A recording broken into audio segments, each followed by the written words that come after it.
I'd like you to ask yourself this question. Are you living in the illusion of being healed? Somewhere in the collective, whether through spiritual spaces, self-help books, social media, healing got sold as the finish line. This idea that once you're healed, you don't get triggered, you don't feel anxious, you don't get activated, you just stay calm and grounded in every situation. Nothing touches you, nothing bothers you. Nothing pulls you back into old patterns. It sounds nice, it sounds aspirational, but it's not real. Healing isn't the absence of triggers or hard moments. Healing is the presence of awareness and the ability to come back to yourself in the midst of it all. This episode is a deep exhale, a permission slip, a recalibration of what it actually means to be human, conscious, spiritual, and healing. So take a breath. Let's drop in. Well, welcome back, beautiful souls. Here's another episode of Decipher the Matrix. And I'm your host, Kayla. I'm a therapist, intuitive guide, and multi-dimensional space holder. Today, we're unpacking one of the most misunderstood truths in healing and spiritual development. Healing doesn't erase your humanity. Healing supports your humanity. And that's a very different truth. You will still have moments that test you, and you will still meet edges inside yourself. You will still feel the old wounds tug at you, and you will still get activated by people, situations, memories, and different dynamics. The difference is that you won't lose yourself when it happens. Healing is the presence of awareness. So here's the shift. Before healing, triggers overwhelm you. After healing, triggers inform you. Before healing, you identify with the activation. After healing, you witness the activation. Before healing, the pattern takes over. But after healing, you pause, breathe, and choose. Healing isn't becoming triggerless, it's becoming present in the midst of your triggers. That awareness, the moment you say, oh, this is my abandonment wound speaking. This is my inner child feeling unsafe. This is my nervous system bracing, or this is an old story, not current truth. That is the moment your healing becomes embodied. Awareness is the medicine. Awareness is the integration, and awareness is the transformation.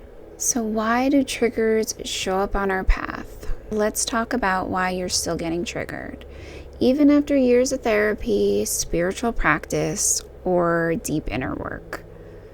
Because your nervous system is not broken. It's doing what it was designed to do. Your triggers are protective mechanisms, survival codes from childhood, leftover energetic imprints, unprocessed experiences, or emotional memories stored in your body. And even when you've done the work, your triggers don't magically disappear. Your relationship to them changes. You can think of triggers like a smoke alarm. It might be sensitive, it might go off when you burn toast, but that doesn't mean that your house is on fire. Your system is saying, pay attention. Something here feels familiar. Healing teaches you to say, thank you for the signal. I'm safe right now. Integration is the true goal of healing. Integration is what most people skip over because it's not so glamorous. Shadow work sounds sexy, ceremonies feel powerful, breakthroughs are exciting. Integration is quiet, unseen, subtle, daily. Integration is catching yourself before reacting, slowing down instead of spiraling, choosing a new response, or staying present with the part of you that's scared. Sometimes it's holding yourself through discomfort or giving space to what used to overwhelm you. Integration is when you can observe an old familiar feeling arise and say, I know this place, I've been here before, and I don't have to choose the old path this time. That moment, that microsecond of choice, is the proof that your healing is real. Now let's talk about the most underrated spiritual and psychological tool, the sacred pause. The sacred pause.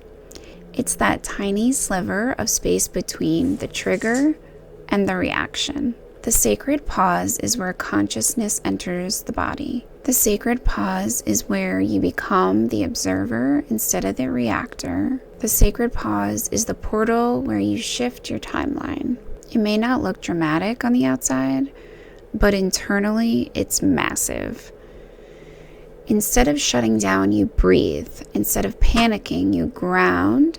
Instead of lashing out, you pause. Instead of avoiding, you stay with yourself. Instead of abandoning yourself, you anchor deeper. That tiny moment changes your entire trajectory. When you practice the sacred pause, you're teaching your nervous system a new language, a new pattern, a new reality. At the core, healing is about one thing: your ability to return to yourself. Not your highest self, not your perfect self, not your healed self, but your whole self. The parts of you that feel scared, feel angry, feel insecure, feel unworthy, feel lost, feel too much, or feel not enough. Integration is when you learn how to stay with those parts instead of exiling them. This is inner reparenting. This is nervous system healing. This is shadow integration. This is soul work.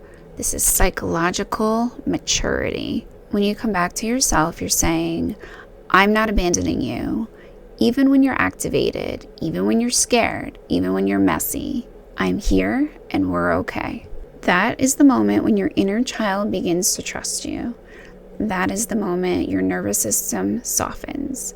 That is the moment your triggers lose their power. So let's bring this into a scenario. Imagine someone you care about says something that hits an old wound. Maybe rejection, dismissal, or criticism. Your body reacts first, and that's normal. Your chest tightens, your stomach drops, your throat constricts, your heart starts racing, your mind spirals into old narratives. Old you might shut down, people please, lash out, run away, disassociate, or replay the moment for days. But the integrated version of you does something different. You notice it, you name it, you breathe into it, you witness the younger version of you reacting, and you return to yourself. And from that place, you respond, not from the wound, but from awareness. That is healing in real time. That is integration in action. So let's talk about how triggers can be teachers and not threats. Here's a reframe that can change everything. Your triggers are not signs of your weakness. They are signs of where your system is asking for more love, more safety, and more presence. If you never got triggered, you'd never know what parts still need attention. Triggers reveal where you've abandoned yourself, where you're holding old belief systems, where your nervous system needs repair, and where your childhood patterns still live. Just anywhere you're ready to grow. Triggers are signposts, not failures, not flaws, not setbacks. When you meet them with awareness, you turn them into portals. So let's bring this all back together. Healing is not the removal of your humanity. It's the embracing of your humanity. Healing is the awareness in the storm, the breath in the chaos, the love in the discomfort, the wisdom in the trigger, the return to yourself, the integration of all parts. You don't heal by becoming unaffected. You heal by becoming more connected to yourself. And that connection is what changes your life, your relationships, your boundaries, your emotional stability, your sense of safety, your sense of self. Healing is not perfection, it's presence. So as we close today's episode, I want you to hear this. You're not behind because you still get triggered. You're human, you're alive, you're growing, you're healing more than you realize. Every time you become aware, every time you pause, every time you choose differently, every time you stay with yourself, that is integration. That is mastery. That is the real work. So the next time an old pattern rises, instead of thinking, why am I still like this? Say to yourself, this is where my healing is becoming embodied. This is where I learn to stay with myself. Because that is the truth. Healing isn't the absence of triggers. Healing is the expansion of awareness and the return to yourself again and again. Thank you for listening to this episode of Decipher the Matrix. If this resonated, be sure to share it with someone that you love. And if you're ready to deepen your shadow work, nervous system healing, and intuitive alignment, my private coaching container is open. I'll see you in the next episode. Stay awake, stay grounded, and keep decoding the matrix.